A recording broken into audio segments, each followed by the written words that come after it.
Hey, it's Jay. I wanted to extend a special thanks to those of you who have listened and left reviews on iTunes for this podcast.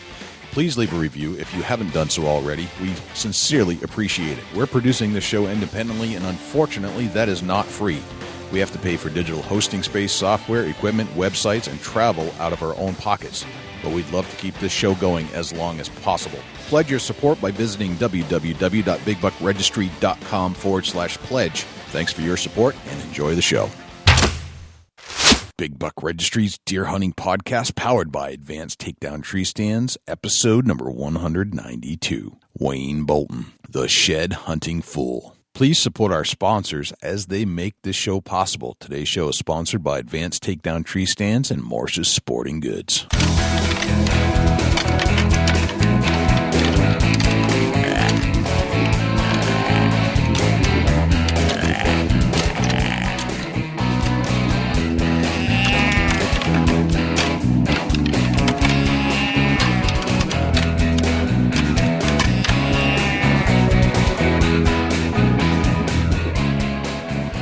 Big Buck Registry is a virtual museum of hunting stories. We preserve a piece of Americana by interviewing and recording hunters about their hunts and experiences from across the country. And who knows, maybe we'll learn a thing or two along the way that'll help us take our hunt to the next level. Hi, this is Dan Infalt from HuntingBeast.com. You're about to listen to one of my favorite podcasts, Big Buck Registry's Deer Hunting Podcast. Hey, this is Liz Mitchell, a deer hunter from Paris, Kentucky. You're listening to my favorite podcast, Big Buck Registry's Deer Hunting Podcast. This is Matt Light, former New England Patriot, and you're listening to my favorite podcast, the Big Buck Registry's Deer Hunting Podcast. Well, hello, everybody. This is Jay, and I'm back here in the studios once again, hanging out with Mr. Phillips from the Ohio studio. We're going to kick off another podcast here. We're psyched you're joining us. What's going on, Dusty? Yeah, man, I tell you what, got Wayne Bolton in the house, and he'll be coming in here in a minute, and we're going to get this show rocking with talking about shed hunting, Jay. I can see the bag of antlers he's dropped on your basement room floor there. Yeah, it's amazing, the shed antlers that Wayne Bolton, Shed Hunting Fools, brought with him. It's quite incredible. 80 plus inches, every one of them. He is a shed hunting fool, man. It's crazy. Well, I can't wait to hear about all the things he gets into and how he goes about finding all those sheds, because I don't find sheds, but he has some ideas on what might make that better, and he's in a great area too. But I think, like any deer hunting spot, getting into the right area is probably the most important aspect. Couldn't agree with that more. Right. You're not going to find the shed if the shed's not there. Kind of the basic principle, right? Yeah, if the deer's not there, he's not going to leave the shed for sure. Right.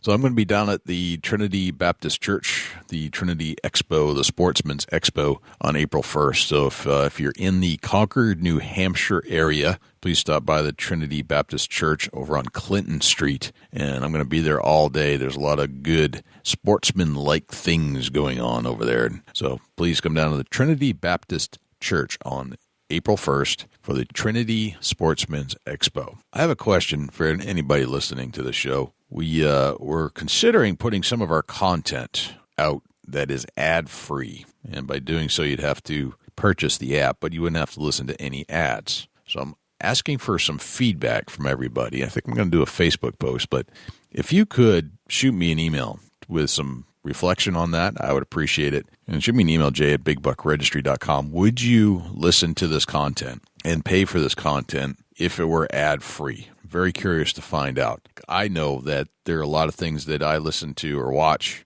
that have ads in them, but if I find out that it has an ad-free version, I'm the first person to pay for it. Digital TV, stuff like that. So I'm wondering if there's anybody else out there like me that likes to buy the ad-free stuff.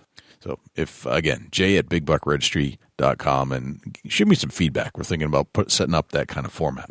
We are still looking for some additional harnesses for our harness program. So if you have any harnesses that came with your tree stand, any fairly new ones, and you're not going to use those harnesses, we could use them so that we can donate them to the people that need them, that don't have them. It's astonishing how many people don't have tree stand harnesses. So if you have some to donate, please let me know you've got them, or I'll send you an address on where to send those harnesses. Just initiate that by shooting me an email again, jay@bigbuckregistry.com. Can't wait to get into Wayne's bag of tricks and that bag of antlers he's got there. Before we go there, let's turn to Jim Keller with the deer news. For the Big Buck Registry, this is Jim Keller with the deer news. Our first story this week, Jason Hairston, hunting contributed $3 billion in conservation last year. This story was originally featured on the Fox News website and was reported by Julia Limatone. Jason Hairston's career began as a linebacker for the San Francisco 49ers in 1995, but today he is the founder of popular hunting brand KUIU. Hairston said his father introduced him to the hunting business as a kid, and his love for the mountains and adventure helped propel his brand. KUIU's gear has captured the attention of mountain hunters and even some members of the First Family. Hairston said he hunted with Donald Jr. and Eric Trump. The avid hunter also defended large game hunting, which has come under criticism amidst declining populations of big game animals in Africa. In his opinion, the sport is an important resource in conservation. We contributed as hunters $3 billion last year in conservation, he said, and the people that talk poorly about hunting or want to try to take hunting away from us, they contribute very little. Hairston said contributions including obtaining license tags and permits, which he noted can cost up to $100,000. That's over $2 billion a year that supports wildlife and habitat and biological studies and the fish game to protect them and all the laws that go around that, he said. Without hunting, who's going to manage the wildlife and the habitat? Special thanks to listener Dan Applebaum for sending us this story. Matthews launches a video tribute to women bow hunters. This story was originally featured on the deeranddeerhunting.com website and was written by Keith Barnett. Matthews recently released Drive, a short video celebrating women bow hunters who, despite obstacles and naysayers, dedicate themselves to this beloved yet demanding sport. The video features 4 women from across the country, a blacktail hunter and archery coach from Northern California, a western big game hunter from Bozeman, Montana, a whitetail hunter and cattle rancher from Missouri, and arguably the most prolific and most accomplished woman in bow hunting, Tiffany Lukoski. These women depict the dedication and work involved in bow hunting and how training and preparation silences the doubt and propels them into their hunt with confidence. In an industry so full of stereotypes and criticism, we felt women needed a message that was relatable but also inspiring, said Derek Nexon, Matthews' content manager. Drive was created to empower women in this sport to push through the doubt and fear and give it all they've got. So many women I speak to are curious and interested in archery and bow hunting, but are too afraid of failure or looking silly to even try, said Lukoski, co-host of the Crush TV. I hope this inspires women to go for it, because it's the challenge that makes the bow hunting experience so rewarding. Amanda Caldwell, a real estate agent and bow hunter from Bozeman, Montana, is featured in the video depicting the physical training required in western big game hunting. She echoes the appeal of the challenge. There are a lot of highly motivated women out there rock climbing and training for triathlons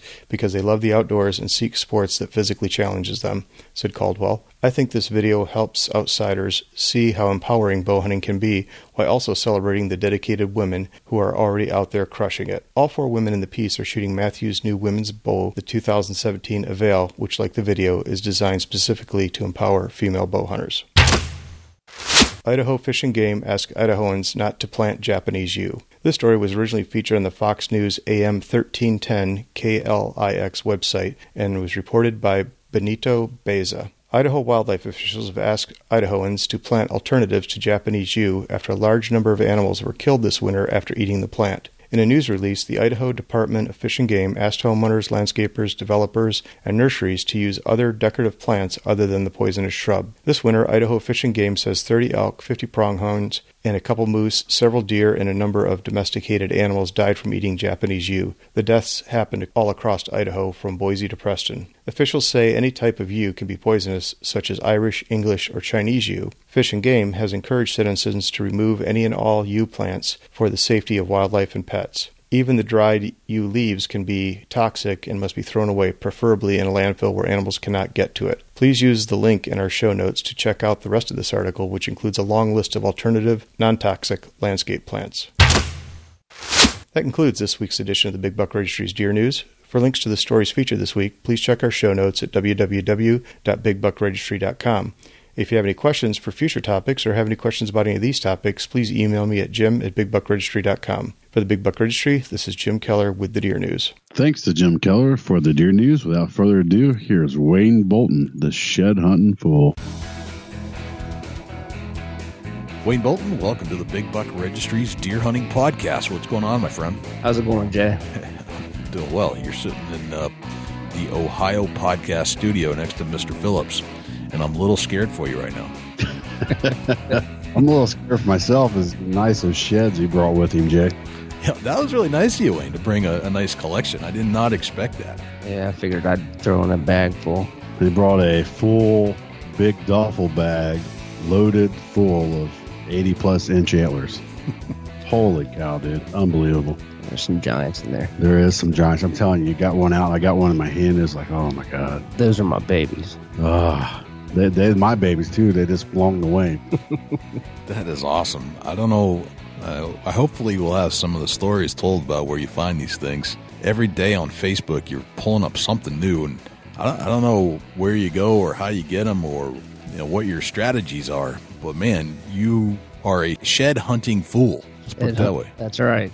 Walk miles for piles. That's a perfect way to put it.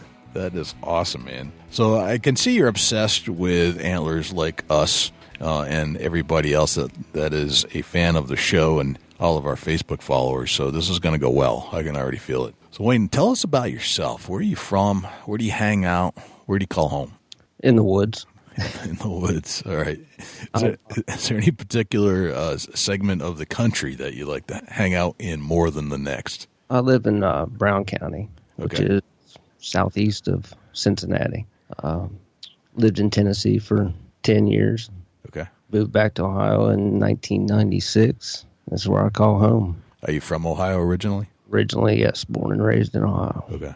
All right. Who'd you hang out with in high school? Really, family. A lot of cousins. Okay. All right. And what about the shed hunting itself? I mean, this is more or less what I would consider the shed hunting show. And one of the things that we noticed, obviously, is that you as we can attest and as Dusty can attest to, is that you find a lot of sheds. And I want to figure out how the heck you do it, because not everybody I know is doing that. Granted, you're in a fantastic area, and maybe that's part of it, but I want to learn from you during this conversation, try to figure out how we can do it a little better on our own as well. All right, I'll take you through, like, let's just say this year. Okay. When I started out shed hunting, I started early this year. A lot of trail cameras tell me what I need to know. So January 14th this year, I had my first deer shed his antlers. Mm-hmm. I picked them up within 2 weeks. Now, January, February, till the middle of March, I do not hit the bedding areas.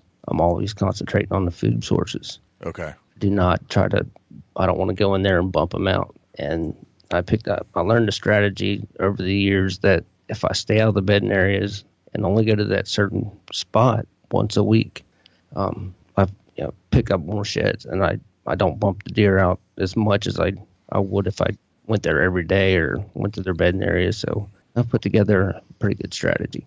All right. So what's the theory behind that? Why do you think that works better? Well, in years past, one year in particular, probably about 6 years ago, I knew I was after a giant, and I thought, I didn't know if he'd shed, but it was March the 2nd. I went in there. I thought, daggone it, I'm going to go in this bedding area and I'm going to pick him up because I haven't seen him. Walked in this bedding area, boom. I jumped him up. He still had both sides. Never found him. Well, 2 miles up the road, about a week later, the farmer picked him up on his property. So that right there told me if I just waited until, they're there for a reason. They got food, cover, water, protected, stay out of there. So if I'd have just waited, then I'd been holding them in my hands. It's an interesting theory that you bring up there, because I don't think you're talking about an animal, and an animal that's threatened by predators, and you're considered a predator. And I don't think this is necessarily unique to shed hunting. This is kind of how they act all year round. So if it's almost better to, as you said, stay out in order to get what you're looking for, and you're just picking up the periphery items, going where they're not during the times of the day when they don't want to be in those food areas. It's brilliant. It's simple, but it's brilliant. So you start hunting, or you start shed hunting when? When do you kick off? As soon as deer, it's been crazy the last few years, but deer typically, there's no time frame. There's no time frame when they're going to fall off. Okay. December, I've seen them, lose them as early as the second week of December. So it just depends on the deer's health, if they're injured, pressure. There's a lot of things that go into it. And if I knew everything that would predict when they're going to shed, then I'd have a lot more sheds than what I do now. Right. But yeah, I mean, December, January, they start falling off. Our late muzzleloader season here in Ohio, a lot of bucks get shot because of does. They think they're does, and it's bucks that have already been shed. And I've witnessed it many a times. Yeah. Do you think they should shorten the season because of that? No, I don't think I think the season length is fine. I think they shouldn't have a late muzzleloader season as late as they do. So.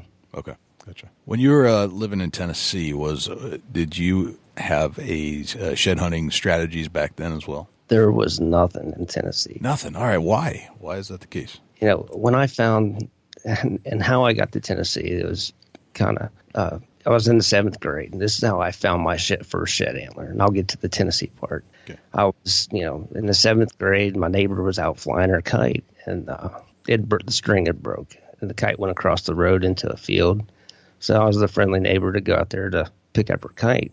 Well, my brother's with me, and I still told Nick, I said, go see what that is, that white thing out there. And he hollers, it's a bone. I said, hold on. I'll run over there and picked it up, and here it was, an antler. Yeah. And I knew nothing at the time what it was. And my uncle's like, I showed him a couple weeks later. He said, yeah, they fall off every year and regrow. And I thought that was interesting. Well, I kind of went out in the woods not knowing what time frame or anything. I wasn't even deer hunting by then. I was in the 7th grade. I didn't know anything. My dad didn't hunt much. And, we always took a family trip vacation to Norris Lake in Tennessee. And like in 8th grade, my parents decided to buy that vacation home and move us all to Tennessee. And we had no family there or nothing. So I went all the way through 8th grade, 9th, 10th, 11th, 12th. I graduated high school in Tennessee. Got a job after I graduated. But every family trip, we'd come back home for a holiday or something. I'd always go out in the woods. And Gotcha. I graduated in 1994. In 1996, I had a motorcycle wreck, and I was off work for about a month. And I decided, while I'm off work, I'm going to put in a few job applications here in Ohio. So my dad said, where he works, he said, I'll put you in an application. And he got me on down here, and I moved back here in Ohio in 1996. I couldn't wait to hit the woods. So that really, in 1996, that's when my shed season kicked off. That's when I started, and it's been nonstop ever since. Gotcha. It's an interesting story. So Tennessee, nothing is really, some, that's where you got introduced to it. But the whole time I was in Tennessee, I found one antler. That's not very many. One antler. That's not a lot. No. Not a lot at all. Is the herd population in Tennessee pretty bad then, or what's the story? It's rugged mountain area. Gotcha. East Tennessee on Norris Lake. You got the Cumberland Mountains there, and there's no, you don't have food sources like you do here. It's just all mountains, and it's nothing like here in Ohio. Right. So is that the difference? It's the food source. It's the nutrition that's drawing them in. The soil, Okay. the ground, everything. Yeah. So not only are you finding more sheds, but the quality sheds that you're finding, they must be better than what you would find in Tennessee, even if you did find some. Oh, absolutely. Okay. Even, I just got back from Kansas 2 weeks ago, and there's, Kansas that holds some giant deer. And right. I just went out there strictly for a shed hunt, and we picked up 15 in 2 days and seen a lot of deer still with their antlers. But the quality, I'll compare those antlers to the ones here in Ohio. And, Ohio has some big deer, and, nothing I've seen in Kansas would compare to some of the antlers I find here in Ohio. So no kidding. All right. How many different states do you shed hunt? Everywhere I can go. All right.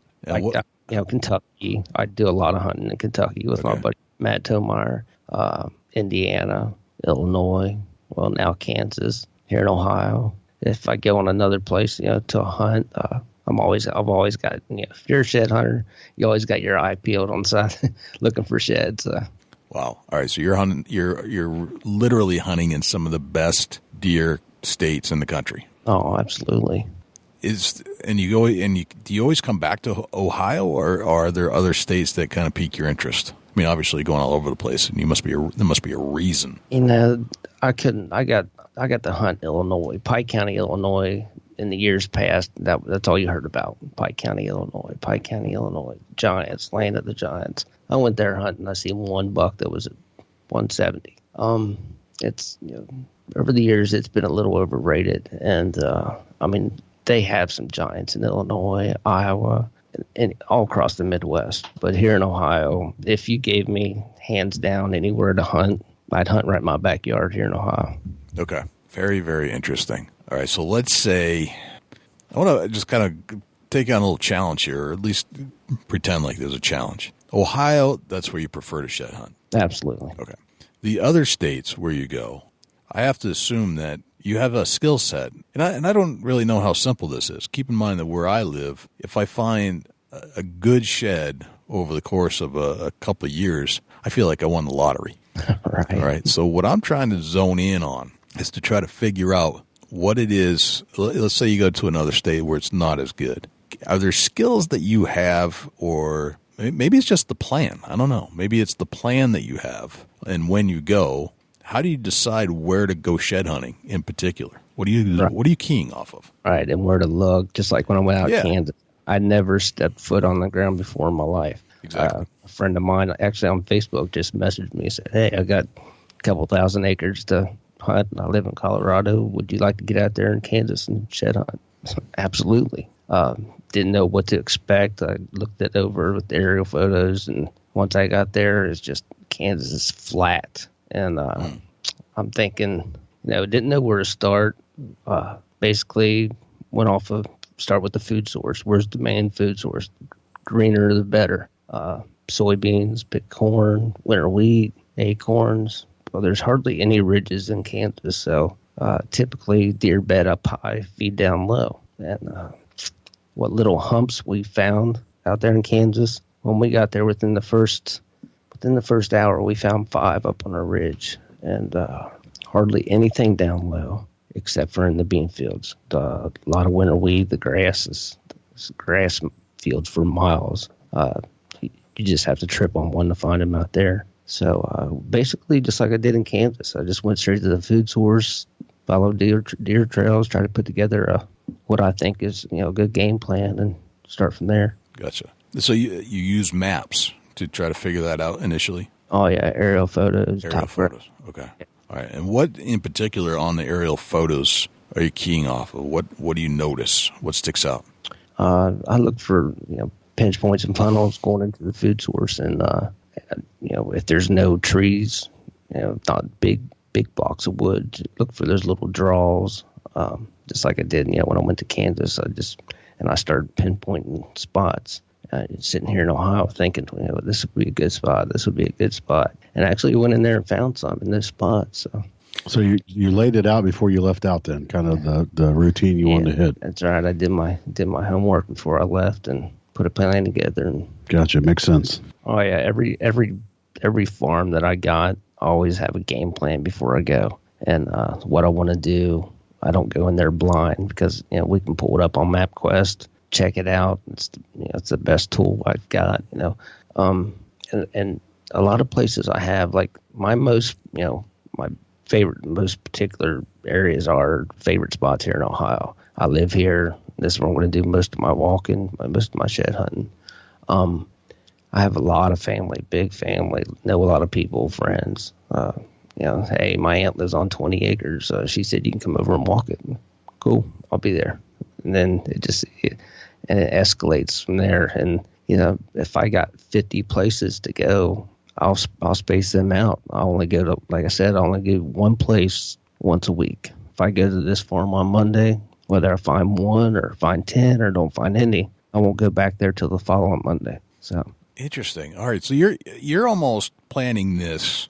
You plan not to be in places as much as you plan to be in places. Yeah, I do not want to bump them deer out. If I know it's got a big deer on it, which here in Ohio, there can be a big deer. There's 160-inch deer around every corner. It's the way I look at it. Okay. Just because you don't see them doesn't mean they're not there. And if it's a good spot where they're bedding, if they're there late season, then they're going to stay there until they get bumped out. They're there for a reason. They got food, cover, water, and protection, everything they need. They feel safe and secure. I don't want to bump them out. The least minimal contact I have with them, the more sheds I'll find. Gotcha. All right. So you're looking at the food sources. You're staying out of the beds. That's your kind of your MO. Right. Okay. Until mid-March. Like right this week, usually around March 15th, 14th, 15th is when I start hitting the bedding areas. Okay. I just have that strict rule until mid-March every year. I don't hit the bedding area unless I know that from watching my trail cameras, unless I know that a buck has dropped and say he's a 170, 180 inch deer, and I want his sheds, and if I'm going to risk bumping up 3 other bucks that are 130s, 140s just to get his that are fresh and not chewed up, then I'll go in the bedding area. But until then, I'll stay out. Wow. What changes in March for you? Like, I would assume that, and just from a novice standpoint, that they would still want to just go to the food sources and that you could still effectively kick them out. So what changes for you? What makes you decide to go into the beds in March? That's just over the years what I've learned. That's like my breaking point. Early, figured the deer shedding typically January, February, March. By April, they should be shed. Right. This year is crazy, but I just got a rule of thumb just to stay out of the bedding areas, hit the food sources, winter wheat, hay fields, travel areas, could be cut bean fields, cut corn fields. Just stay in the food sources, walk the edges, just don't go deep and bump them out until mid-March. Like I said, because once I get in there, if I go before March and I bump that 180-inch deer out and he's already shed, then I just screwed myself because he's not coming back. You won't have a chance at those antlers. Yep. Most likely, if you bump them. Exactly. Very interesting. Okay. So within these areas that you are keying on, what parts of those areas do you usually find most of the sheds? Or what, like, let's say you get into a food source, and what's your first plan of attack once you get there? You've done the aerials. Yeah, you've decided that we need to check this spot out.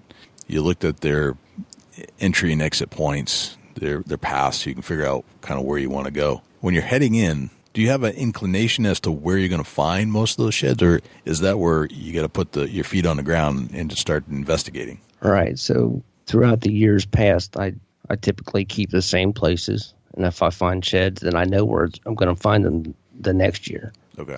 Nothing's going to change unless something, more construction, building, homes coming in, new roads, or unless something changes, those deer are still going to be on the same routine, the same pattern. It's just like if you kill a big buck, another buck the following year or the year after that's going to take his place. It just never fails.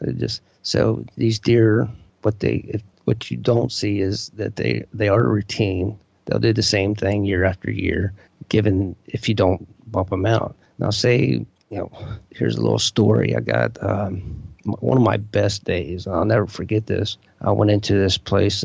It's 110 acres. First of all, I stopped on the side of the road. And this lady was checking her mail, and I rolled the window down and I said, told her what my name is, and I said I'd like to shed hunt on your property. She says, I only got one shed out back, and it ain't for sale. And I just laughed, and I said, ma'am, I'm calling it a shed. It's an antler. The bucks, shed their antlers every year, and I just wonder if you'd let me walk your place to find. She said, well, give me a couple days and come back. She was just mean and ornery. So I gave a couple days, and actually that whole week, and I stopped in there the following weekend, and she had 110 acres, and there was just one little hayfield in the middle of it. And she told me that her husband had passed away, 20 years ago, and she had never let anybody hunt, which I could respect that. I wasn't looking for hunting permission. I'd rather find a shed than kill a deer anyway. So, and she said, go on back there. I said, all right. So I went back there, and this little hayfield it couldn't have been more than 2 acres. And as soon as I hit that hayfield, it's like that movie, the Field of Dreams. There's just pine sticking up everywhere. There were 16 sheds laying in that one field. Wow. I felt, you talk about winning the lottery. I felt, man, I threw my hands in the hair, threw my hat. I couldn't believe it. I thought, I was looking around. I thought, man, somebody put these here, and what's going on? I just set you up.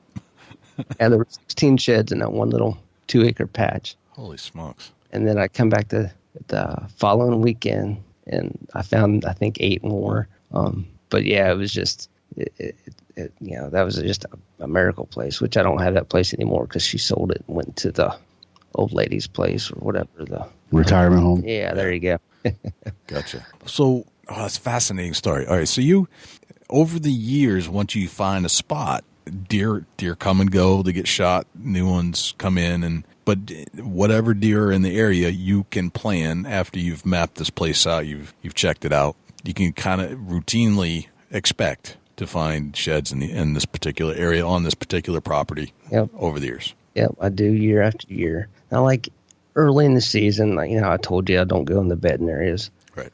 Let's say I got a bean field, and it's 100-acre square bean field, or a cornfield, which cornfields, I'll get to that later. I don't like to hunt cornfields until later. But let's just say I have a cut soybean field or a winter wheat field, and it's Valentine's Day, February 14th. That's when a lot of people like to start looking. Right. And that's when I used to start too. But, like I said, you never know when a deer is going to shed his antlers. But I'll go into this field and I'll walk I'll do a complete circle all the way around the edge of this field, 100-acre field. If it's a square, round, whatever, I'll walk. And then after I do the circle, I'll cut an X from corner to corner through that field. Okay. Because you wouldn't believe how well they blend in. I mean, we was just out in Kansas in a cut soybean field, and we glassed this field and glassed it, and we were walking. I had Matt Tomar with me, and I said, if it was a snake, it would have bit me.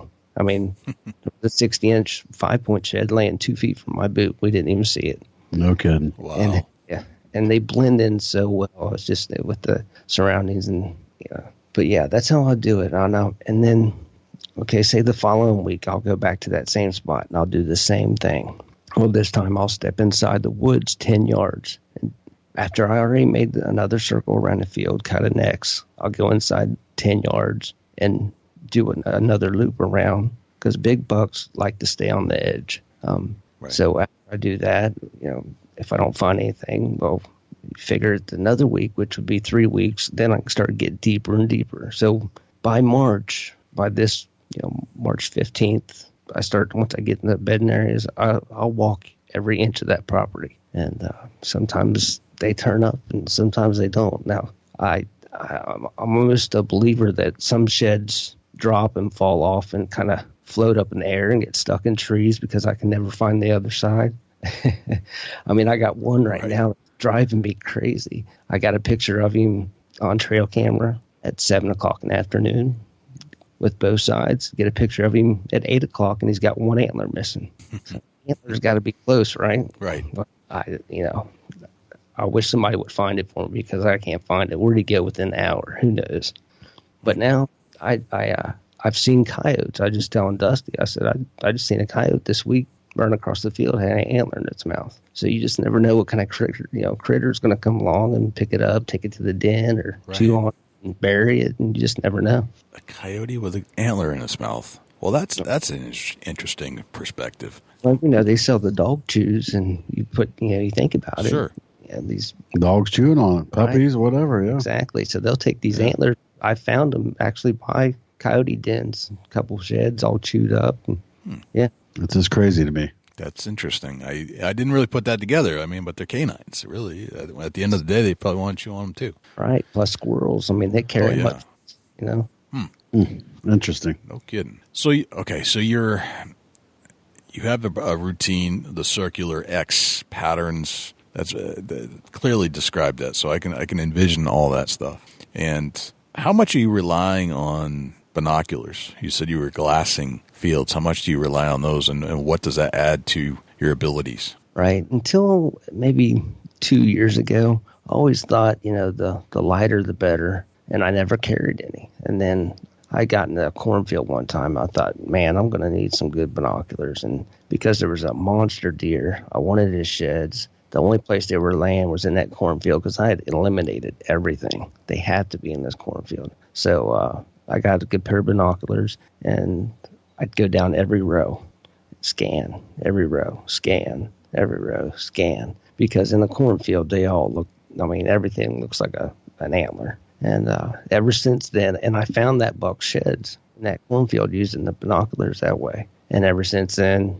if I'm going to be in the wide open, big woods, I don't, normally take them because I can walk up on them before, don't want to waste any time using binoculars sitting on a ridge, and I can just walk. But if I'm in open ground, they're like my number one. They get with me everywhere. So. Gotcha. I just found one. What was it, yesterday in the cornfield? And that's how I spotted it with the binoculars. So great tool. How much time do you spend glassing versus walking? Well, over the last, just like I said, the last few years with binoculars, this year particularly, I've been glassing a lot, and they're still hard to pick up. I mean, if their time's down and in the right surroundings, they'll blend in. And I mean, of course, the bigger they are, the easier they are to find. Now, I've found some small. Now, everybody wants to find a big one. It's like, wow, well, if you can spot a little spike, that's just amazing. It's like picking a needle up out of a haystack. Yeah, right. But yeah, I spent a lot of time glassing, especially this year and last year. I'll stand in that field, get up in the bed of my truck, and just glass the field and see if I can spot anything. It saves a little bit of time on the, wearing my legs out too. So. Gotcha. Yeah. So if you're walking, how big are these fields that you're walking? You get out there in Brown County, where I'm from, in that area, you get some of the 300-400 acre fields. They just keep going and going and going. But the majority of the time, you rarely find them in the middle unless that deer is crossing that field or running. Most of your big deer and bucks in particular, they're natures of the edge, and you'll see them. You'll find a shed within 20 yards at the edge of that field. Okay. They like to be close to cover. Now, like out in Kansas, everything's wide open, so we were finding a lot of stuff out in the middle, and they can see for miles. But here in Ohio, you find a lot of sheds within the first 20 yards on the edge of the woods, and the first 20 yards on the edge of the field also. So, any other variations that you've noticed from state to state other than actual quantity?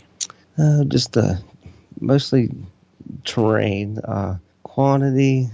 Size, and there's not too much now.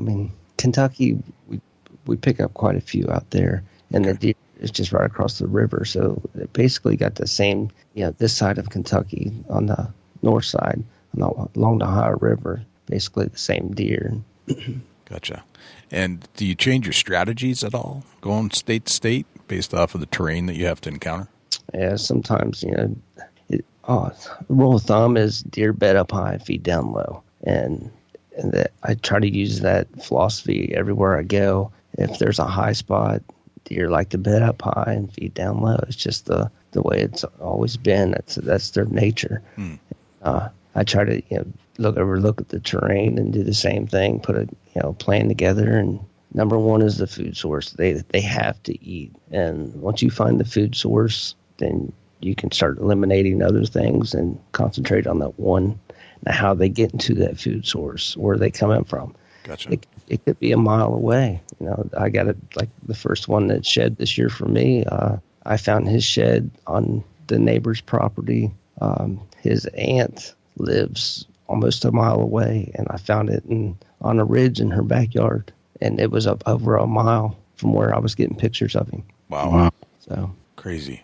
You mentioned something about cornfields, and it sounds like it's another strategy of yours. Right. Tell me about that. Cornfields, I try to wait because cornfields take more time. So I try to put them off till the end of March, like right now. I found my first one of the year searching the cornfield. I think it was yesterday. I can't remember, yesterday or the day before. it just takes more time. Everything looks like a corn stalk. I mean, and I don't ride ATVs or anything. I do walking everywhere I go. So I know guys that take their ATVs and run through the cornfields, but I don't do that, and I don't want to, especially if I'm on private property. I don't want to run up the farmer's ground or make anybody mad. So, but cornfields, I'll do them the same way I do a bean field, except when I get done, then I'll cut that field in half, or I'll cut it in quarters, and I'll start scanning through the rows. Binoculars are a must, and I'll just walk from row to row and get half that field, and then I'll do the same thing with the other half. But like I said, a lot of times, if I can't see the middle of the field, that's fine, because a lot of my big sheds, or any deer really, they like to they feel secure on the edge, near woods, near the bedding area. The only time I think really find him out in the middle is if the deer was spooked, or if he's traveling, got a trail through there, we'll drop him out in the middle. But that's in the cornfield. Now, winter wheat and stuff, you can find them out in the middle, soybean fields. But like I said, I don't think it's big deer are just their nature's their cover and on the edge. So yeah, cornfields take so much time. I mean, if I got a 100-acre cornfield, it might take me 3 hours to cover just that one field. Gotcha. And that's walking and glassing. Yep, that's walking and glassing. Okay. Yeah, because you're walking each row, picking up binoculars. Wow. How many stock antlers do you see?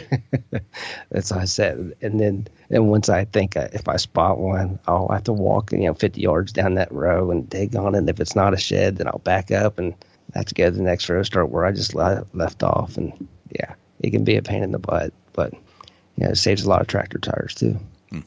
Of the terrain that you're covering in these food sources, sounds like it's corn and soybeans mostly. Is that correct? Yeah, that's our basic food source crops here in Ohio. Right. Corn, soybeans, winter wheat.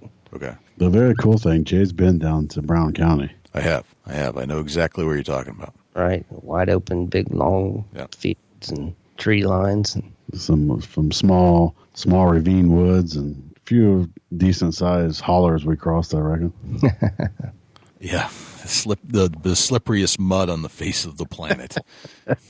Truly is. I've never actually walked on mud as slippery as the mud in Brown County. It is insane. It's like it's been implanted with silicone. I don't know how they do it, but it literally, I couldn't.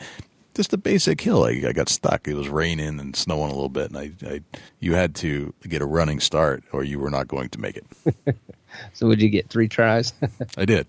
Yeah, you go to just follow up on that. You go to New Hampshire, and it's all granite and sand. Just the opposite. Exactly the opposite, right? Sand. It's unbelievable. There's really not much mud in New Hampshire. Like if there's a water hole, it's because the rock's got a wore out spot in it, like an indention. Yeah, like when I was out in Kansas, I wasn't expecting cactus. I didn't look into that. I checked for poisonous snakes and what could eat or kill me out there, but I didn't expect any cactus. And luckily we had boot insoles, or we would have had some cactus points going in, some thorns going in our boots. Wow. That's interesting. That's very cool. Now how long do you shed hunt for? You start, January-ish. How long into the year do you keep going? Typically, I got 3 months, January, February, March. Once it hits April and, around Easter, everything's greening up so much. They're hard to see, and basically you're just wasting your time. Unless you step on one, you're not going to be able to see it. Now, this year, things are greening up so early. The honeysuckle was already blooming, all the flowers, everything's. And then we just had a cold spell that kind of stalled everything this week. But, man, back home, I can look down when I used to stand up on a ridge and look down the holler and see the creek. Well, can't see it no more. The honeysuckle's just covered it up. It's all green. So I might have another 2 weeks left at that. But typically I like to start, in late January till first, second week of April. Okay. Once the turkeys start gobbling, then I got a different fever. It takes over me, Yeah, of course. we get that bug too. Yeah, very interesting. So is there any competition where you're shed hunting? Are you the only person that gets to hunt some of these properties, or is there a fight amongst shed hunters? Over the years, back in the day when I first, say in '96, when I first moved back to Ohio and started shed hunting, it wasn't nothing for me to find 100, 150 sheds within 3 months' time. There wasn't that many people doing it, and I'm probably at fault for this because I've been doing seminars over the years for say Bass Pro Shops and Cabela's and other places, and I give seminars on shed hunting or hunting in general, and get more people involved in the outdoors. And a lot more people. So most of my places are all my places are private. I don't shed hunt any public ground because granted there's big deer on public ground, but I feel like it gets trampled a lot, walked over, and I just not going to waste my time on public ground. But private property, all my places are private. Some of the places, actually a lot of places I shed hunt that I don't deer hunt, that I know other guys deer hunt, and I still find sheds.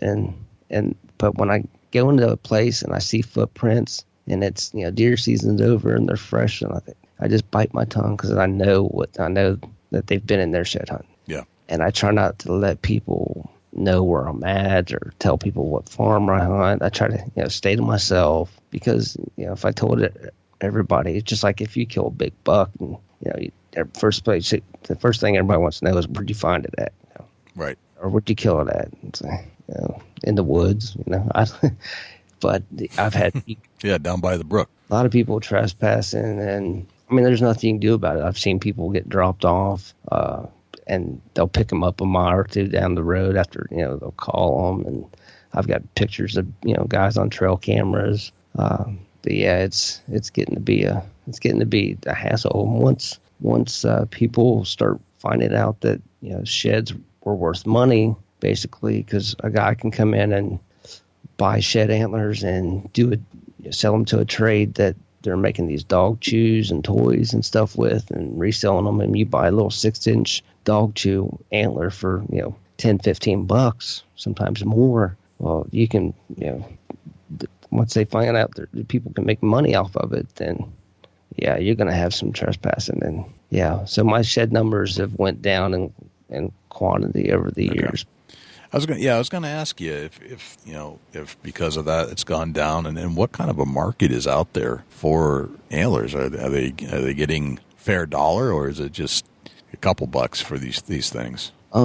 Just here recently, I started getting into how much deer antlers are worth, and over the years, I never sold any. I probably gave away. I couldn't tell you how many antlers I gave away over the years to, like, if I do a show or a seminar, every kid that was in there, I'd give them a little antler. I might have gave away 100 antlers just at one show. Wow. And just because that kid, never had an antler before, never seen one, and I just give them to him. It mean more to me than, what am I going to do? Just throw up my box and bring it to the next show. So, but I just started getting into how much they're worth because people always tell me, man, would you just sell all your collection and retire? And I just laugh and joke about it and never really thought much about it. And about 8 years ago, I had a guy come up to me and he wanted to buy my whole collection. And I don't know how many I had at the time, probably a little over 3,000, shed antlers in my collection. And he said, I'll give you $35,000 for all of them. Wow. And I just laughed. I said, the time and effort that I have into it, I didn't even think twice about, his offer. I just said, no thanks, they're not for sale. Right. But the private deer market, the pen raised deer, from what I've heard over the years, have, put a damper on the whitetail market, the wild shed antlers. So. Okay. If a guy has, a whole pen raised full of 200-inch bucks, and, if he can sell them for, a couple $100 a piece, well, a 200-inch deer in the wild is, you're talking thousands of dollars. Well, but a lot of people now, they can tell, look at their rack, whether it was a pen raised or that's a wild deer. Right. And a lot of time there's speculation, but the market for pen raised deer has hurt the market for antlers and what their value and what they're worth and considered as a wild deer. But still, big is big. So right, the bigger they are, the more they're worth. Gotcha. Is snow ever a factor down where you're shed hunting? Snow. Yeah. Until this year, we've only had 3 inches of snow. Snow helps. Snow helps me. The more snow, the better it is, especially in the food source. The deer they're grouped up tight. The bucks they all come together. They're going to be hitting that food source. Now this year, say with a limited amount of snow and everything's green, these deer, it's just so hard to find sheds this year because everything's so spread out. They can browse anywhere. They just have a vast majority of food sources with no snow this year. And but when the snow's on, you can go to that green field or that cornfield. They're going to be in there. They're just constantly, day in and day out. Especially if it's a hidden little field, or if they're back off the road and they're not getting bothered. And we got 4 or 5 inches on the ground. They got to eat, so they're going to that food source, and it's a guarantee. I can go to that food source and pick up sheds as long as I stay out of there and wait, be patient. Patience is a lot. It has a lot to do with it. So gotcha. If you were doing a seminar, for example, I'm sure a lot of the people that are in the audience are first timers or newbies, novice. What would you tell them if you wanted to get started? Right. I have that's a big question in a lot of my seminars. When's the best time to look for antlers? Mm-hmm. And I tell them if I was new at it, and from what I know now and what I didn't know then, but if I was to tell the average person just that wanted to get into shed hunting, when's the best time to start? I'd say the second week of March. That's your midway point. The majority of the bucks should have shed their antlers by mid-March, by March 14th, given a week or two. I mean, it's just every year that way. So I tell a lot of people mid-March. Gotcha. And as far as the hunting, the shed hunting, getting permission to shed hunt, is it like getting permission to deer hunt on a property, or do you find more or less resistance from landowners? It's a lot easier in the farm country. Now, I had a guy one time. I always seen deer in this field, and I stopped and asked the guy. I stopped in there 2 or 3 times, and nobody was home. And finally, I drove by, and I could see 2 sheds laying out in the field. And so I pulled in there, and the guy's wife was home. And I asked her if I can shed hunt. I had to explain to her what it was, and she's like, "Oh yeah, my husband runs him over in the tractor, and he gets kind of mad." So, well, right. Well, he hasn't found any in a while. I said, "Well, I know where 2 of them are right now." "Oh, really? Have you been looking?" I said, "No, I spotted them from the road." And they were like a couple 100 yards off the road, and I showed them to her. I pointed. I said, "Here." I gave her my binoculars and looked. She said, she said, "Go ahead and go out there and pick them up. And when my husband gets home, I'll ask him." And she took my number and everything, and I called him, and a little, just because his wife liked me and I was nice, and he let me go. A lot of places, I stopped and asked a farmer the other day. He's like, "Did I let you hunt last year?" I said, "No, it's my first time. I've been seeing some deer in the area. I want to know if you let me shed hunt." "No, I don't think so." You just bite your tongue, dig on, walk away. Right. I hope one sticks in your tractor tire, buddy. That'll do it every time. Yeah, that's He'll pretty be much. kicking himself in the butt when he gets a flat tire out in the middle of the field from a deer antler. Right. Yeah. That's inexpensive. Oh yeah, absolutely. But it's a little bit easier to get permission to shed hunt versus deer hunting. From the time that you start shed hunting, I mean, you call this a season, I would imagine. Shed hunting season, right? Yep. From the time you start to the time you end, how many hours do you put in on average during a day, and what does a typical week look like for you doing that? Oh, man, that's a tough question. People ask me that all the time. I would hate to know how many hours or miles I've walked over the years. A day, say I work second shift, so my shift starts. I'm the boss, so I start at 3:00 to get my guys ready. Work till 2 a.m. Get home at 3 a.m. I'm back up by 8, 9 o'clock, and I'll walk till it's time to go to work. I'll take a change of clothes with me, and if I need to, there's a shower at work. Average 4 or 5 hours a day, easy. Wow. Not counting weekends, and I Do you go all weekend typically? Yeah. Sunrise to sunset kind of thing? Yeah, when it's shed season, I mean, I'm out there, every day. Like when I was out in Kansas, we got out there, we left here at 8 o'clock on a Thursday night, got there right at daylight Friday morning, and walked from daylight to dark Friday. Wow. Slept and walked daylight to dark Saturday. Wow. I mean, nonstop. Did you get a Fitbit? You need one. I need one. You need to know, man. I would like to know how many steps you're taking. That's a lot of walking. I know. Wow. Now, if you were to transition this into hunting, is there a conversation that gets started during shed season that carries over into hunting? And do the sheds that you find on these properties give you opportunities when the fall rolls around? Absolutely. All right. Tell me about that whole scenario. I love to target deer that I'm hunting.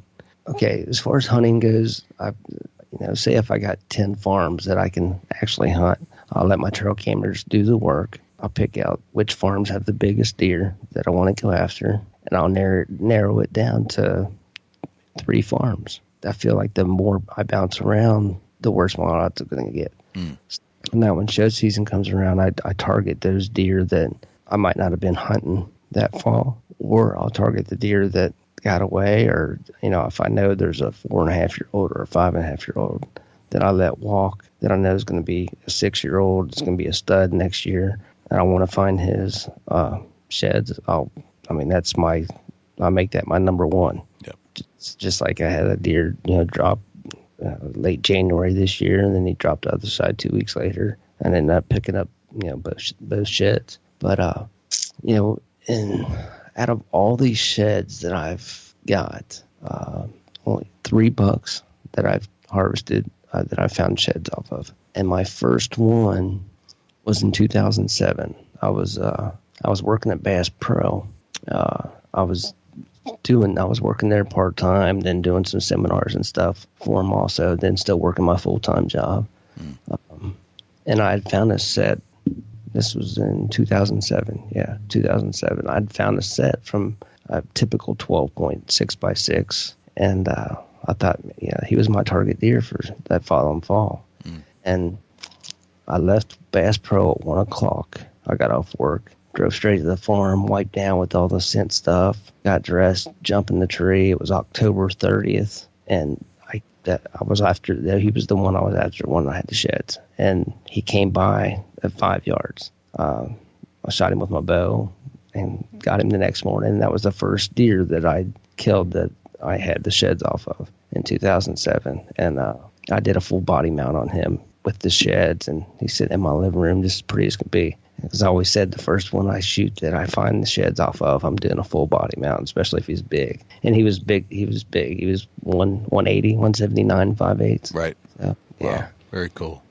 But then I've had a lot of other guys that have killed big deer that I find the sheds off of, and I'll contact them. And when I used to do some stuff with Blitz TV, I was with them for 9 years, and I'd do an interview kind of like what we're doing here with the hunter. And one guy killed a huge non-typical, and I'd found the shed about 1.5 miles from where he was hunting, and I give him that shed. So I've given a lot of hunters sheds from bucks they've killed, because I'd look at it. I wouldn't even. I mean, I just knew. I know where you killed this deer. Or, right. I have a shed off this deer. No, you're kidding me. Yeah, I found it 2 miles up the road, and last year. Really? I said, yeah, I know for a fact. I mean, people laugh because I know every place that I've picked up a shed. I can remember it, the area. I mean, I guess I'm ate up with it. It's like a fingerprint, and when you're the expert, you know every darn fingerprint that's in the catalog, really. Right. Do you run cameras all year round? I got them running right now. Yeah, I still got some bucks that haven't shed yet. So, okay. All right. Yep, constantly. And do you use that as much during shed season as you do during hunting season to know when to start looking for a particular antler and approximately where? Oh, absolutely. Before, when I started getting trail cameras, when they started having a 35 millimeter tape. Yeah, right. That was up in the butt. Yeah. But I remember those days checking and putting new rolls and the film in them and batteries and the big double D batteries and stuff. Yep. But ever since then, they've came a long way, and that's one of my favorite tools. I mean, it's almost an addiction just to check my trail cameras than it is the shed hunt. Like, right. I can't wait to check that trail camera to see if that buck's on there. If he dropped that side, I know where it's going to be, or put the puzzle together. And digital photography was one of the greatest advancements in game camera technology I think the hunter has ever seen. It just saves us hours and hours and hours. Hands down. Yeah, that's the best tool. I mean, yeah, it's great. Now they got these cell cams where you can, they'll take a picture and you don't even have to interrupt anything. You can sit in your office or bathroom or wherever, and your phone goes off and it's a trail cam picture of that buck. Yeah, it's a great tool. It's a heck of a tool. Wow. Very, very nice. Well, I think we covered a lot on shed hunting. I'm a shed expert right now. I learned a lot just from doing that. And, I think a lot of this stuff could apply to other parts of the country if you just take the fundamentals out of it, even though, it's a different terrain, different styles, different, timber settings versus agricultural settings. But the fundamentals are the same. One thing we didn't talk about is the hardwoods. Now, I got some places that I shed hunt that's just hardwoods. There's no grain fields. It's all big woods, and that's a little bit different. Yeah, I'd like to hear your take on that. On the big hardwoods, you're typically, like I said, deer bed up high and feed down low. Now, I like to hit the ridges where that sun, when it comes up and it hits the side of the first ridge, which would be like an easterly ridge where that sun comes up and it's facing where the sun comes up. Especially if we have snow. Those are the best ridges. The ones that those deer lay and browse, and those are the money spots. If you got the south-facing ridges. Yeah, southeast, southeast. Right.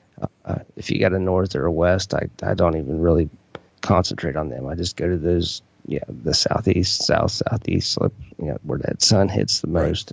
And then you got a lot of briars or oak ridges where they didn't get gobbled up by the turkeys or squirrels. If you can find acorns, they're still available. So honeysuckle, but it takes a lot.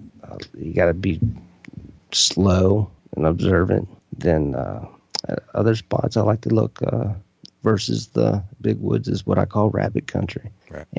Anywhere you think you can jump a rabbit, you can find a shed. Right. And typically, well, I would think not typically, all the time, the sheds are going to drop, but they're going to drop on top of the leaves. So it's not like, I'm sure they get buried. They sat there long enough, right? But turkeys, when they're scratching, squirrels chewing on them, they'll cover them up with leaves. They'll come back for another chew in another day or two. Right. I've found, seen them up in the trees where squirrels would carry them up there. And, and some of them have been pretty good size for a daggone squirrel to carry it up that tree. Must have been a big squirrel. Man, I hate squirrels. Squirrels and mice, those are the worst enemies. Yeah. Because there's nothing like finding a big giant shed and it'd be chewed up. It's like, I've had them still with the blood on the pedicle. They just fallen off within 24 hours and chewed up already. Wore out.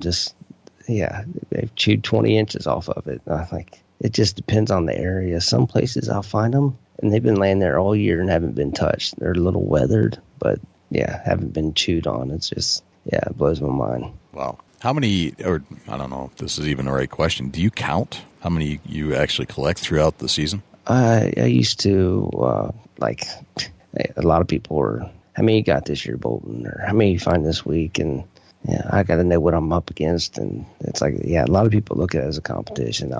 When I go out to shed hunt, my goal is, if I spend 4 or 5 hours out there one day, my goal is to find one antler now. That's the goal. I'm happy if I find one antler. I don't care if it's a little dink or a world record. I want to find one antler. If I find one, then I'm satisfied.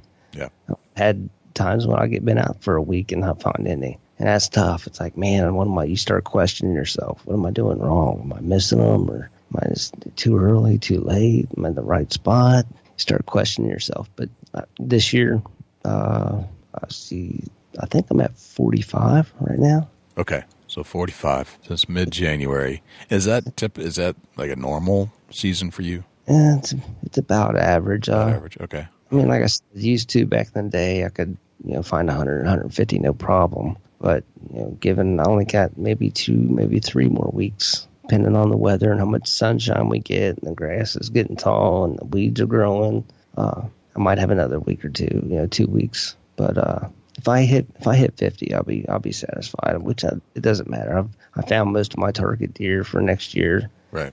If I kill them and have the sheds, or somebody else has the sheds, my son, he might kill one that I have the sheds off of, or my hunting partner, cameraman Matt. So yeah, it doesn't. I mean, I don't care about numbers anymore. Gotcha. All right. And so there are times when you get skunked. Oh, all right. I think that's perspective I want to kind of lay out here. You're in a fantastic antler location for shed hunting, and you're one of the most active shed hunters that we've talked to, and you're good at it. You've been doing it for a long time. The point I want to make is you get skunked. Oh, I got skunked this morning. Exactly. I went out from noon till 3 o'clock, so 3 hours today. Didn't find one. Right. As people are listening to this, I want them to realize that it's not always going to happen. You have to get out there. You put your time in. It'll come around. Exactly. But don't get discouraged because you didn't find one. That's part of the game. Yep. You can't be a winner every time. Right. Exactly. What's your slogan here on this? You got a slogan for your shed hunting? Oh, the shed hunting fool. What's it called? Miles for what? Miles for piles. Miles for piles. That's probably one of my favorite sayings I've ever heard on this show, Jay. I love it. Yeah, Miles for piles is fantastic. Absolutely great. Great slogan. Fits it perfectly. Yeah, very nice. Yeah, it takes miles to get piles. And I get discouraged sometimes. Like today, I was in a fantastic spot close to my house. I've shed hunted there over the years. Actually, I've already picked up 3 sheds on that farm. One of my neighbors, and the day that I found those 3, I jumped $8 that day. Every one of them had. This was 2 weeks ago. Before I went to Kansas, every one of them had full rack except for one. I thought, well, I'll come back when I get out of back from Kansas, and didn't find one. I seen a lot of tracks, and I know the deer are feeding there. There's winter wheat. It's like sometimes I just shake my head, like, where in the heck did they drop? Because I can't. As hard as I want to find some of them, and I know they're there, and where in the heck did they go? I can't locate them. That's why I told my buddy the other day. I said, I'm convinced that when a shed falls off, it just kind of floats up a little bit and gets hung up in a tree and disappears because I can't find it. He's like, oh, eagle eyes. I know you can find them. I'm telling you, I can't find it. I don't know where it's at. You're missing it. So I'll go. I question myself and rewalk it again and scan, and I'll just slow down. And then I'll get frustrated and say, well, I'm done with this spot. I'm done. Back next year, you win. Right. So walk away and clear your head. Yeah, I tell people, I do seminars and stuff. I said, just tell them not to get discouraged. Just slow down. Scan. I mean, you got to scan. Don't look just at your feet. And I'm scanning side to side constantly, turning my head left, right. Try not to get too ahead of myself and look too far forward. They're so easy to walk by. Yeah. Oh, yeah. Another thing I want to talk about is taking people with you, shed hunting, or partners. Yeah. Back in the day, I'm not going to mention no names, but they know who they are if they're listening. I took a guy with me one time, and he wanted to shed hunt. That's fine. Yeah, he'd never been shed hunting before. Real close to me, and bring his kid.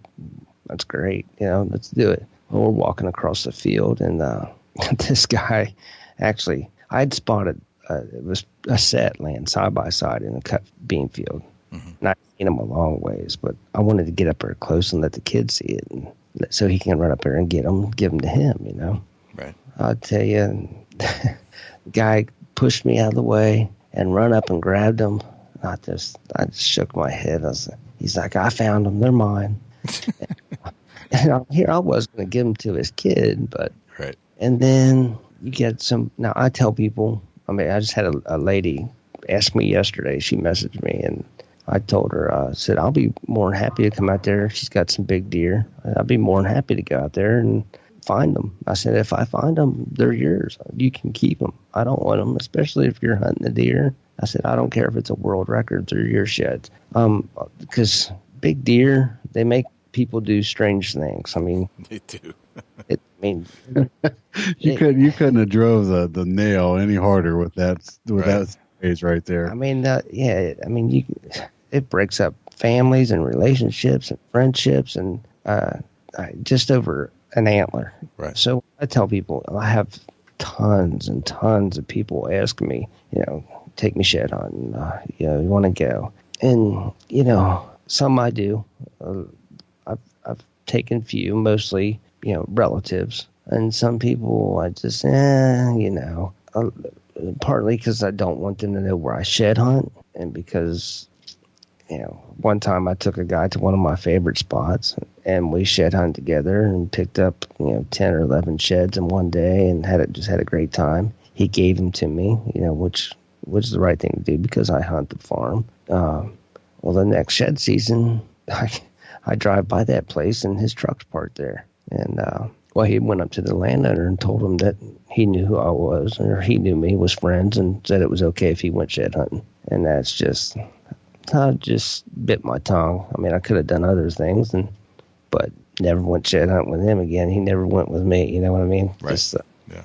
Just because he tried to get there, he got permission behind my back, and I'm like, if you're going to go through that or be that way, just that's just wrong. But yeah, make sure if you take somebody with you shed hunting, or if you go on their property or you're on theirs, get some ground rules before you guys go, and just get the rules, and find the shed. I'm after this buck, can get it. Some places we're at, if I take somebody with me, if he finds one, then I find one, and it's the match to the one he found, and he found the one first, then I give it to him. It's not worth it. It's not worth the loss of a friendship or partners or getting a fuss and knife fight and everything else.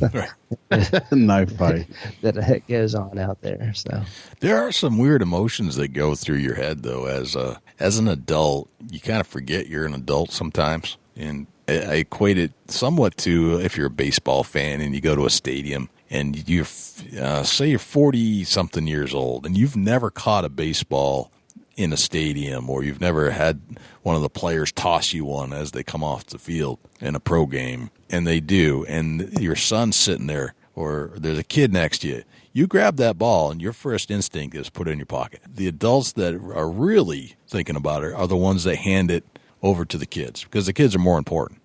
But your initial instinct is to take that ball and keep it. I think the same thing happens with antlers. When you take an adult out who has never found a good set of sheds, their instinct is to get selfish there for a little bit. Oh yeah, especially if it's a big one. I mean, yeah, I've seen some people just go crazy. We could have a knife fight here at my place before Wayne leaves tonight. Yeah, you've walked into the wolf's den. I'm telling you, he's got like a bag of sheds here.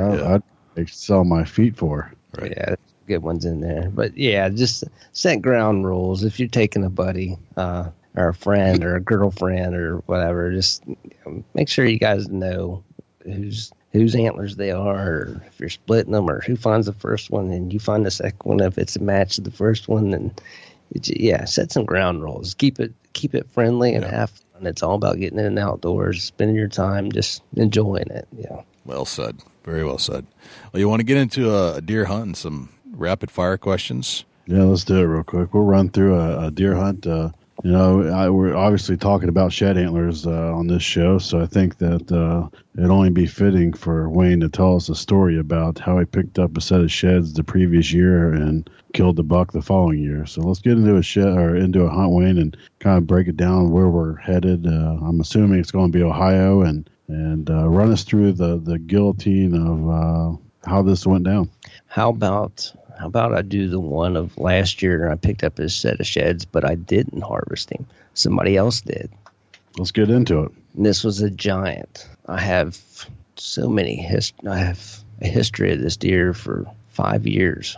And I had actually had a buddy when he was 3 years old. Not my buddy wasn't 3. The deer. This buck was 3 years old. And I had a buddy I was filming in the blind with me. And this buck I nicknamed Curley because his rack comes all the way in. His main beams curl in. And at the time, he was 165 inches at 3 years old. And I'd already filled my buck tag. And my buddy had already, he had a doe tag, but he had a buck tag. That's what we were there for. And I made him, I just shook my head no. I said, no, you can't shoot him. I said, I'll let you draw back on him. He was only at 10 yards. We were sitting in the blind over a food plot. I said, I'll let you draw back on him, but do not hit that trigger on your release. So, and I was filming. I film all my hunts, everybody that's with me.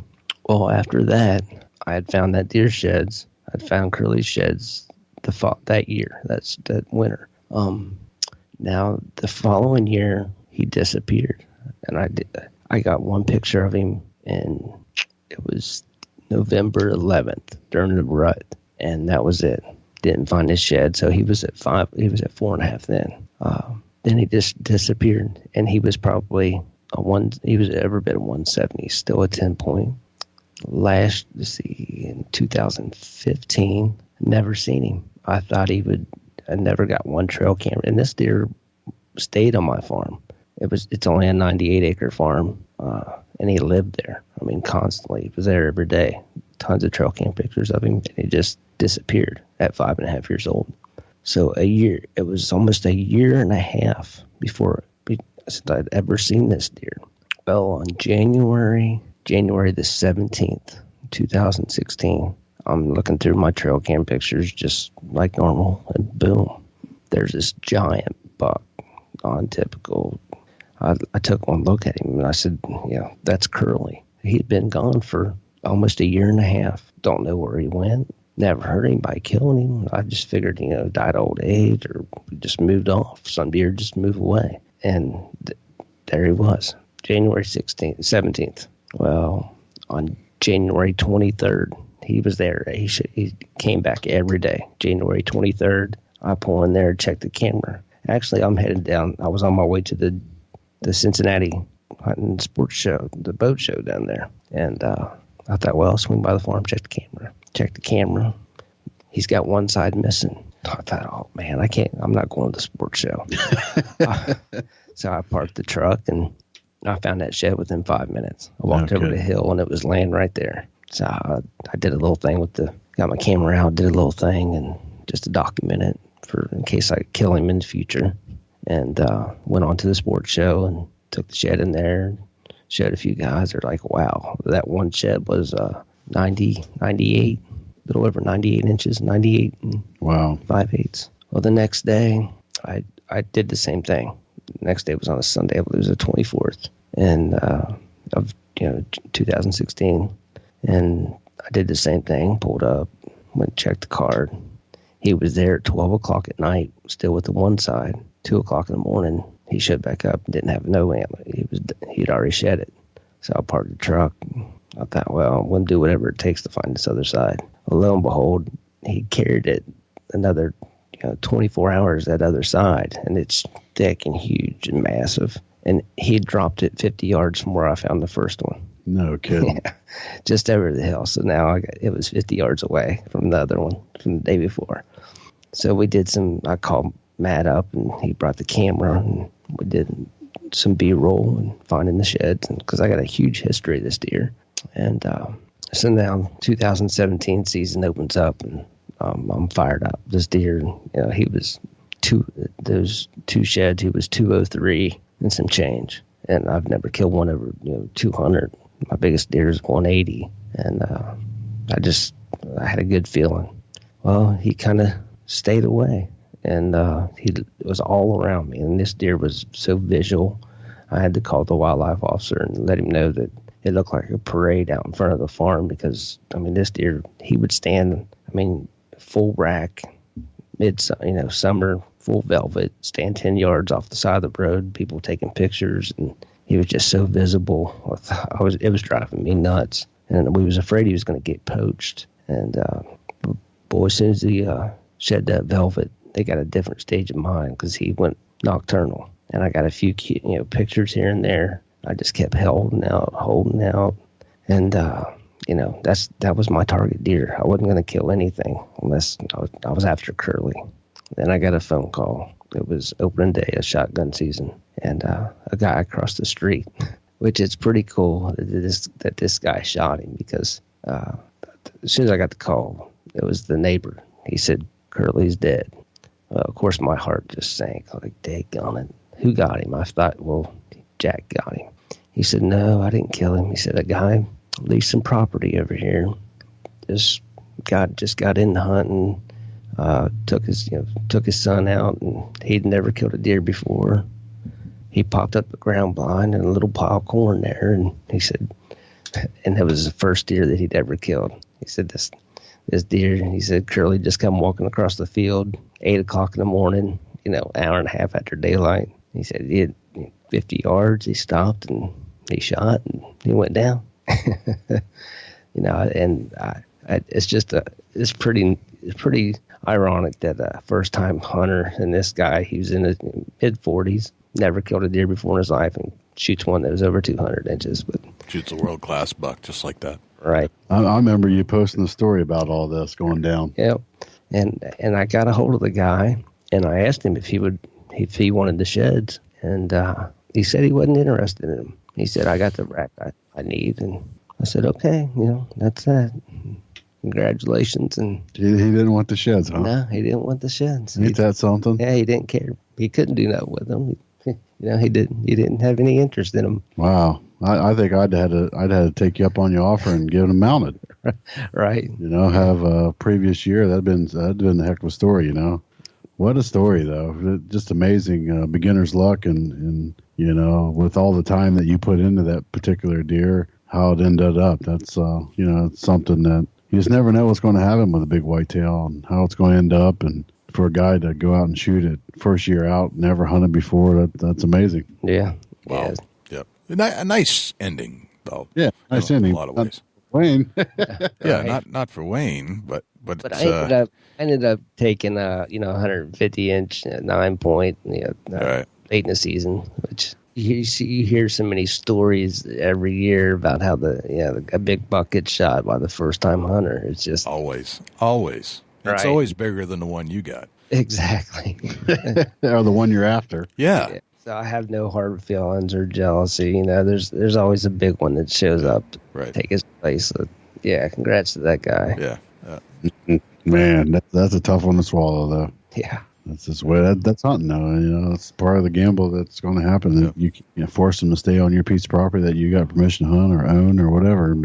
Yeah. Luck of the draw. Yeah, and I found the sheds, and right. Yeah, just a complete story. I've killed 3 deer that I've found the sheds off of, but that was just the latest one that just recently happened, and I thought I'd share that with you. It's pretty cool. Is that probably one of the biggest bucks you've had at the sheds, or? Oh, one of them. Yeah, gotcha. I've had a few of them. Other guys have killed that I've only had one shed off of. That was 200 plus inches, and I did some stories in I write for Big Buck magazine, and I did a few stories for them, and I'd give the guys the shed, and they deserve it. Well, it's just fitting. Some guys are like, "You're crazy for giving him that shed. You sell it to him." Well, no, I mean, he offered me $150 for it, but I ain't gonna take it. Here, you killed the deer. It's yours, bud. Right. Job. Yeah, makes sense. Well, you want to go through 10 rapid fire questions? Now we got the story of Curley out of the way. Yeah, hit me. All right, Wayne. What's your number one hunting tip of all time? Patience. Very nice. Good answer. We all have these things that we go into the woods with, and we somehow feel attached to them. Maybe it's a good luck charm. Maybe it's an actual device other than your weapon. What's that one thing that you can't hunt without? We've all got them. Tough one. Here lately, it's been that one bow. Yeah, it's hard to let go of that one bow. I've been sponsored by Matthews so many years, and the one bow I just couldn't let go that I've killed so many deer with. Yeah, they're just one bow. One bow. Gotcha. What's your biggest pet peeve in life? Oh my gosh. Biggest pet peeve. Being so routine. I have a routine life that work and hunt. I try not to break that barrier and do anything in between, so it's kind of, I don't know. It might be it. Gotcha. Okay. How old are you today, Wayne? I'm always 29. You're always 29. How many years in a row are you 29? I'll be hitting 42 June 1st. 42. All right. Knowing what you know today, what would you tell the 29-year-old Wayne Bolton? Slow down. Slow down. Okay. You're at a hunting convention somewhere in the world, and you meet a stranger in the hotel lobby. They ask you what you do for a living. What do you tell them? Off the record. Whatever you want to say. I just tell them I work and hunt, and I'm just the average guy. Okay. All right. What did you have for breakfast this morning? Fruity Pebbles. Fruity Pebbles. All right. That's the first time we've had that answer on this show. That's pretty cool. A shed hunting fellow like yourself and have Fruity Pebbles. There he's carbing up with those high sugar content for his long walks in the fields. That's funny. All right. You get your own billboard. It's a blank canvas. The billboard is on the side of a highway. You can put anything you want on it. What would it say? Wayne Bolt, shed hunting fool. Nice. If I say the word successful to you, who's the first person that pops into your head and why? I would say myself. I look at myself as being successful over the years and what I do and committed to, and I have no regrets or failures. I mean, we can't say no failures, but we all have to fail to learn. You got to make mistakes to learn, but I'd give props to myself, pat myself on the back. Cool. All right. What's a typical day in the life of Wayne Bolton look like? It's a normal day. You work and get up, shed hunt, walk until it's time to get to work again. Routine and everything. Hunting's on my mind constantly. If it's not deer hunting, it's shed hunting. If it's not shed hunting, then it's turkey season. Or I'm looking for mushrooms. It's just always something in outdoors. Or I'm fishing with my son, and just Yeah, gotcha. Okay. All right. And finally, what's a typical deer hunting day in your life look like? Basically all day, most of the time all day. It's gotten a little hectic over the last 9 or 10 years, carrying a camera and always having a cameraman with you and being under the spotlight and getting the right footage. If I get a kill, people don't understand it, how much work it takes to get into it. I mean, you could film a whole day and B-roll just to get a 30-minute show. So, right. Yeah, it's a lot of hard work. Very cool. Wayne, that's the 10 rapid fire questions. Thanks for going through those. So we've learned a lot talking to you about shed hunting, and thank you for being so informative and opening up and explaining to us how you go about your thing. If we wanted more information after the show is done, where would we turn? Where can we find you online? Anywhere. I mean, just you can check me out on Facebook. That's just basically my go-to thing to learn how to find me, but that's about it. Just in the search bar on Facebook, but Wayne Bolton? Yeah, just Wayne Bolton. Okay. All right. Any YouTube channels or anything like that? No, never. Right. Just Facebook. People always ask me to do this, do that. Yeah. I feel like I don't have no time for it. So. Right. Gotcha. Awesome, man. Well, it's been a pleasure, and thank you so much for joining us on the show and telling us how you do your thing. It's helped me out. It kind of opened my eyes to a few things that just a little foreign world to me, really, because we don't get nearly the activity that you're capable of getting down there in the southwest part of Ohio. That's awesome. Most people think that once deer season's over, it's over, but it's a full-time thing. I mean, I start to shed hunt and find out what survived, and it's just fun. It's a big blast to get out there. I encourage everybody to get out there and walk, and whether you have the best spots at 5 acres or 10 acres, it doesn't matter how much land you got, public land, private land, or just on the road. Just get outside and get off the computer, get off your cell phone, quit playing games, get out there and walk, get some exercise, enjoy the outdoors. So seriously, how big were those antlers that he brought into your studio? Oh my God, dude. Unbelievable. You see stuff like this, like in somebody's collection. I can see Jay Fish having these kind of antlers. Right. just amazing. Collector's paradise kind of thing. Yeah, and the guy owns over 4,000 antlers. He owns 4,000 antlers that he's personally found. He's not an antler buyer. He's not a trader. He's an antler hunter. Right.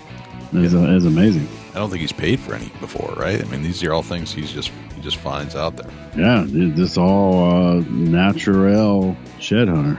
Crazy. He just gets out and he puts the time in. That's what's amazing. You watch him on social media, and it's every day the guy's out shed hunting and he's finding antlers. Right. Yep. He's Cool. very impressive. Very impressive guy for the amount of hours and dedication that he puts in, and it's just a pure love for the hunt. Right. Just awesome. And listening to him talk when he said, I'd rather find a shed than kill a deer. That meant a lot. Yeah.